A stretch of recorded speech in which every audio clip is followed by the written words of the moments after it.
थेट जाऊयात खग्रास चंद्रग्रहणाला आता सुरुवात झालेली आहे। तीच दृश्य मी तुम्हाला दाखवतोय। खग्रास चंद्रग्रहणाची ही दृश्य आहेत। 9:57 या चंद्रग्रहणाला प्रारंभ झालेला आहे आणि ही दृश्य खास लोकशाही मराठीच्या प्रेक्षकांसाठी आम्ही दाखवतोय। पृथ्वीची पूर्ण सावली आता चंद्रावर आलेली आहे आणि चंद्राचा आजचा रंग पूर्णतः लाल दिसणार आहे।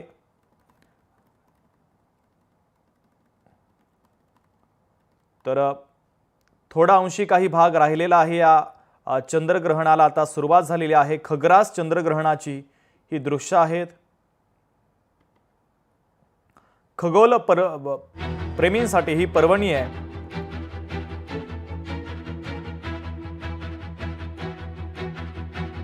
खग्रास चंद्रग्रहणाची ही दृश्य आम्ही तुम्हाला दाखवतोय।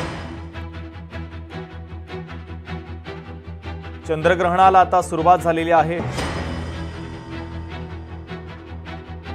खगोल प्रेमींसाठी ही खास पर्वणी असते।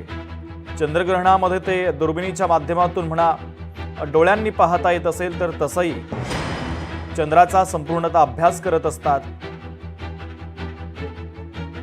आणि आता चंद्रग्रहणाला सुरुवात झालेली आहे आणि तीच ही खास दृश्य आम्ही लोकशाही मराठीच्या प्रेक्षकांसाठी दाखवतोय। यंदाच्या वर्षातील ही एक दुर्मिळ खगोलीय घटना आहे। लाल रंगाचा चंद्र पाहण्याची खरं तर ही सुवर्ण संधी आहे। आपण पाहतोय कशा पद्धतीने हा चंद्राचा रंग आता बदलतो आहे। पृथ्वीची सावली चंद्रावरती पडलेली आहे। ब्लड मून आजच्या या चंद्राला म्हटलं जातंय। खगोल तज्ञांनी देखील ब्लड मून असा उल्लेख या आजच्या चंद्राचा केलेला आहे। लाल रंगाचा चंद्र पाहण्याची सुवर्ण संधी आहे। खग्रास चंद्रग्रहणाला सुरुवात झालेली आहे। अवकाशामध्ये आता ब्लड मून आपल्याला दिसतोय। यंदाच्या वर्षातील ही दुर्मिळ खगोलीय घटना आहे।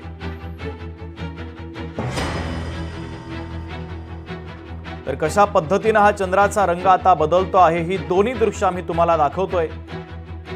9:57 या खग्रास चंद्रग्रहणाला सुरुवात झाली तेव्हा चंद्राचा रंग नेमका कसा होता आणि जसं जसं आता ग्रहण सुरू झालंय तसा तसा चंद्राचा रंग हा कसा बदललेला आहे। लाल रंगामध्ये तो कसा परावर्तित होतो आहे आपण पाहतोय। तर याचे अनेक परिणाम देखील होत असतात।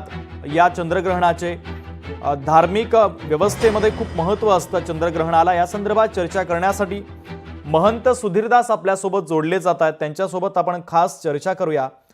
सुधीरदासजी, स्वागत आहे तुमचं। 9:57 चंद्रग्रहणाला सुरुवात झालेली आहे। धार्मिक दृष्टिकोनातून नेमकं चंद्रग्रहणाचं आजचं महत्त्व खास लोकशाही मराठीच्या प्रेक्षकांसाठी समजून सांगाल?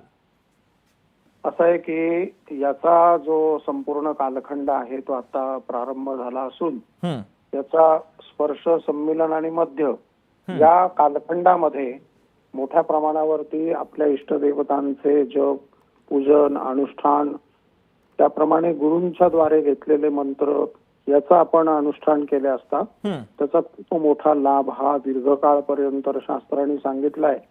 आणि हा पर्वकाळ अत्यंत अत्यंत सूक्ष्मरित्या पूर्व कालामध्ये सर्व ऋषीमुनी या कालाचा सदुपयोग करत असे।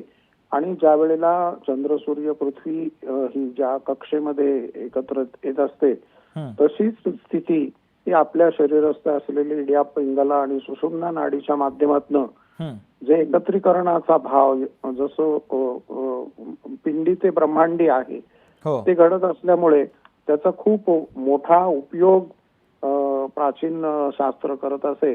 मॉडर्न सायन्स त्याला एवढं महत्व देत नाहीये, परंतु आपल्या प्राचीन आणि वैदिक शास्त्राचा जर विचार करायचं ठरवलं तर हा अत्यंत उपयुक्त कालखंड सांगितलेला आहे। आणि हे चंद्रग्रहण मला असं वाटतं की काल गणपती बाप्पाचं विसर्जन झालंय आणि आज लगेचच्या पौर्णिमेला येतंय। हे असं अनेक वर्षानंतर घडलेलं आहे, तर त्याचा आपण पुण्यकालामध्ये उपयोग करावा। प्रत्येक राशी पर्वेत्व त्याचं साधारणतः जे महत्व आपणास सांगितलेलं आहे त्याच्याही बाबत आपण विचार केला पाहिजे। आणि मला असं वाटतं की आज खूप मोठ्या प्रमाणावरती लोकांमध्ये जागृती झालेली आहे. हो, अगदी अगदी. आणि मला असं वाटतं की लोक त्या दृष्टीने त्याकडे पाहायला लागलेत.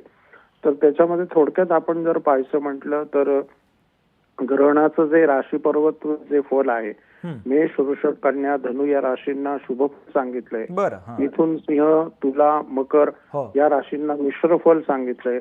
कर्क, वृश्चिक, कुंभ, मीन या राशींना अनिष्ट फळ आहे. ज्या राशींना अनिष्ट फळ सांगितलंय त्या राशींच्या व्यक्तींनी, गर्भवतींनी हे ग्रहण पाहू नये असं त्या ठिकाणी एक साधारणतः रचना असते.